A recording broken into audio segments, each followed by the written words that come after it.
अस्सलाम वालेकुम दोस्तों सारी रात लाहौर और रावलपिंडी के फेरे क्यों लग रहे थे। उसामा मर गया लेकिन गुजरात का कसाई अभी ज़िंदा है। पाकिस्तान के झंडे नजर आतिश। तो पहली खबर यह है कि ये सारी रात रावलपिंडी और लाहौर की सड़कों पर फेरे लगते रहे। तो परवेज़ लाई साहब एमरजेंसी में वज़ीर आला के जहाज़ में बैठकर एमरजेंसी में रावलपिंडी पहुंचे। नूर खान एयरबेस पर उनको बड़े प्रोटोकॉल से ले जाया गया, नामालूम मुकामात पर, और बड़े प्रोटोकॉल से लेके जाया गया।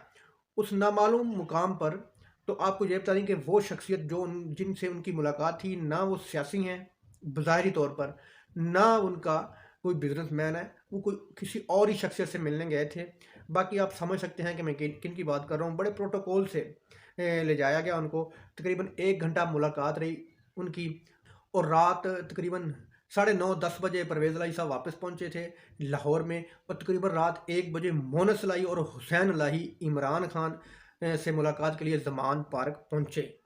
तो परवेज़ लाई साहब किसी का पैगाम लेके आए थे, जो कि वो मोनस लाई और हुसैन इलाही वो पैगाम इमरान खान को देने आए थे। और इमरान खान ने दो टोक अल्फाज में कह दिया है कि मैं हर सूरत में असम्बलियाँ तहलील करूँगा, जिस पर मोनस लाई और परवेज़ लाई ने भी उनकी हाँ में हाँ मिलाई है। उन्होंने कहा जब आप हुक्म देंगे हम असम्बलियाँ तहलील कर देंगे।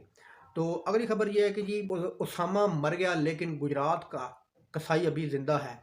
तो ये बयान दिया है जनाब हमारे मोहतरम वज़ीर ख़ारजा, जो कि पाकिस्तान के दौरों पर कभी कभी आते हैं। अमेरिका में बैठकर उन्होंने ये बयान दिया है कि उसामा तो मर गया लेकिन गुजरात का कसाई अभी जिंदा है। उसके इस बयान से पूरे हिंदुस्तान में मुसलमानों पर ज़मीन तंग कर दी गई है।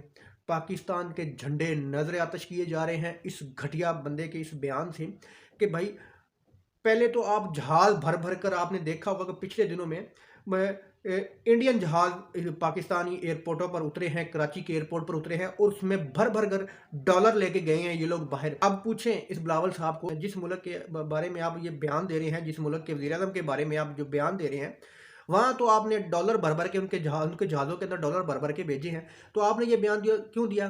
तो जनाब ये बयान उन्होंने इसलिए दिया कि उन्होंने कहा जी हम कुछ ऐसा बयान देते हैं कि अवाम के जज्बात जागें और अवाम हमारी तरफ मुतवज्जह हों। जिस तरह के इमरान खान का बयानिया चला है जी कि लोग सारे उसकी तरफ हो गए हैं, तो मैं एक एंटी इंडिया बयान देता हूँ तो शायद अवाम उठ के मेरी तरफ आ जाए। लेकिन ये आपकी भूल है। लोग आपको जानते हैं कि मोदी आपके रिश्तेदार हैं, आपके बाप के रिश्तेदार हैं, नवाज शरीफ के रिश्तेदार हैं। आप जो मर्जी कहते रहें, ये सबको पता है कि आप पॉलिटिकल गेम कर रहे हैं, कोई इसमें हकीकत नहीं है। तो अब ये बिलावल साहब अपनी सियासत चमकाने के लिए एक नया बयानिया बनाने की कोशिश कर रहे थे। आपने देखा होगा कि पिछले दिनों उन्होंने अमेरिका को खुश करने के लिए ये बयान दिया है कि हम रूस से कोई तेल वगैरह नहीं ले रहे। मनगढ़ंत कहानियां हैं, लेकिन वजीर खजाना साहब रूस के पांव पड़े हैं जाके ये सबको पता है। पूरी दुनिया जानती है कि उसने रूस के पांव पकड़े हैं कि ये हमें तेल दे दो जिस रेट पर आप इमरान खान को दे रहे थे, हम मर रहे हैं।